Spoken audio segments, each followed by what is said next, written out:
Greetings, wonderful people, and welcome back to another instance of John's crazy antics. Yeah, what an intro. So what am I doing? Well, what am I doing? I don't know. Things have happened, the bike's no longer on the bench, and I'm doing the wiring. Yay! Happy. So, I've got it wired in so my headlights now work. I've got it wired in so that the pilot lights work. The illumination works kinda. Besides the odd earthing fault, my rear light works. I haven't got the brake wired in yet. What else have I got wired in? Well, that's it really. I haven't got my horn yet. None of the switches on here are wired in yet. Don't really want to use that, but I've got no choice, unfortunately. It does look a little out of place. But we'll see what we can do. I might be able to paint that green, disguise it a little bit. This is good because I have got the horn push on there and things. My lights do work, which are quite nice. This is my light switch. 4-position switch, including off. So we've got position 1, 2, 3, 4. No more positions. But yeah, 3 positions. I've got my side lights and illumination, high beams, and at the moment I've got it wired in, so not my high beam, sorry, that's my dipped beam, and that's my high beams. But I'm going to be removing that feature from this switch and putting it onto this switch here. The ticking noise you can hear in the background is my indicator relay that I've just built. Now I've built this because I want the indicators on this thing to flash old-fashioned like. And the LED when it's on is backwards. So when the LED is on, the indicators would be off. So as it flashes, as you can hear, it's a long time on and a short time off. And like that, you know what I mean? Whatever. You'll see it when it's actually built.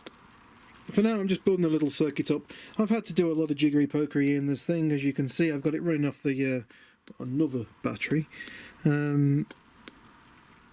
And I've got it running through a little DC converter right here, which takes the 12 volts, whatever, drops it to 9 volts, which is what the little 555 timer there likes.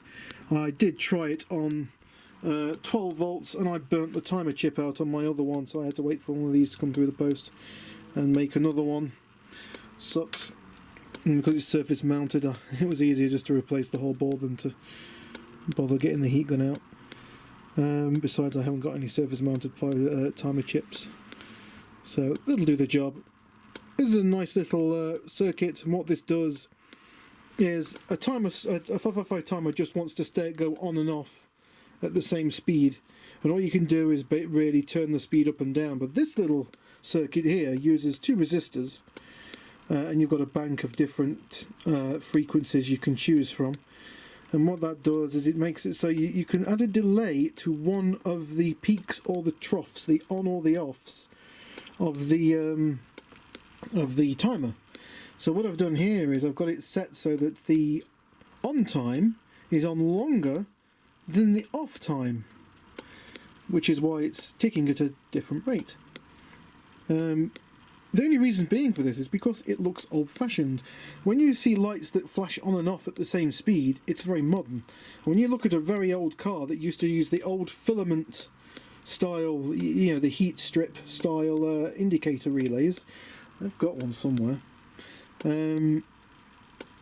What they used to do was the strip would usually take a while to cool down, but heat up very quickly, depending on what load was on the strip, because that's how it worked. There was only only two pins usually, and the 2 pins were there as basically used to go through it. And as the thing was used, a bit like a fuse, it would get hot, not blow, but a thermal strip would just break the contact, and as it cooled down, it would just click back on. They worked perfectly great. The only problem was it is a mechanical switch, and the switch would wear out over time. With this system, the only switch I've got in here that's mechanical is the relay, and that's rated for, I think, 10 amps, which is more than enough for the little bulbs that I'm going to be running on this. I am still running incandescents on this because you do get the nice added on and off glow. And somewhere around here, I don't know where it's gone to. Where did I put it? Yeah, I've got no handles on my drawers, so I'm having to... there it is. I've got a nice capacitor that I might add in line with this relay on the output, you know, the switch of the relay. I'm hoping that this capacitor will make the bulb sort of dim and fade at a slightly slower rate, just to give it that bit more old-timey-wimey look. We'll see. I've got quite a few of these as well. My hope was to make a supercapacitor out of it, but I never got around to it. But yeah, of all things, these came out of coffee makers that the railway used to use in the trains. Low voltage capacitors, and I had the job of stripping down hundreds of these coffee machines, and I stripped them all down and saved the capacitors out of them, because 40 volts at 10,000 microfarads, that's pretty cool. So yeah, cool stuff. Anyway, my next job on the line of jobs to do is somewhere there is a fuel tap. I don't know where I've put that, but it's around here somewhere. I will find that, and when I find it, I will fit it. Because my other fuel tap sadly broke. My amazing keyed fuel tap that uses a key. Oh, it's there. I forgot I painted it. I'm just waiting for that paint to dry so I can paint it again. So I'll skip that for now. What else? I do need to wire in the earth system for the dashes and things, because none of the steering handlebars and things are earthed, and I do want an earth on these, because I do not want the earth running through the bearings. I want a separate earth going from, say, something like on this thing here to something on this thing, just so it's got its own fixed dedicated ground. For the back, in my little box that I built, which I didn't really take any videos of, but I built this box out of computer tower side panels. I've got it held in with 4 bolts underneath, a bit overrated 10mm bolts, but they make excellent ground points, and I've got a very nice ground which comes out of this box, goes around the side, and it goes to this bolt here on the frame. And then I'm going to have another wire, I've already got it wired in, which goes straight to the battery. So the battery is in and grounded.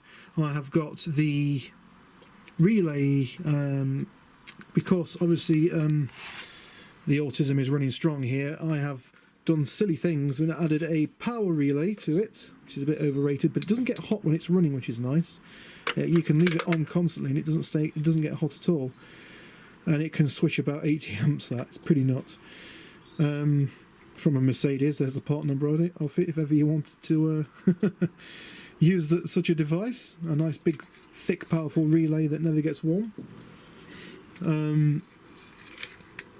I've got an 8 fuse carrier there, and I've got my headlights so far, my side lights, my headlight, I'm going to have my indicators and whatever else, horn maybe and other things. I haven't got my power cable fit in yet. That needs to go from that to this, and then from this it's going to go to my just bought starter relay, wherever it is. Look how small that is. Now, you know, on the photo it looks a lot bigger than that, and there's solder on it. It's from when I was soldering. That looks a hell of a lot bigger, and I thought to myself, oh yeah, that'll work great. I don't know if that's going to cut it, to be honest. The old one I burnt out. I left it powered on for too long and it got too hot and burnt out. Although I am going to steal the cable off it, because on this pin here is connected to these 2 pins here, which I assume goes to, say, like whatever bike this came off. It's a brand new relay, but whatever bike this originally came off. The whole reason why that's running is I'm stress testing it with no load, just to see if it can keep running the relay. Yeah, the fuse links between that and these two pins at the top here. So I'm guessing that would be a main fuse on whatever bike this came off, which is cool. That's your battery input, that one there, and that's your battery input, I do believe, and that's to your crank. So yes, all the solder for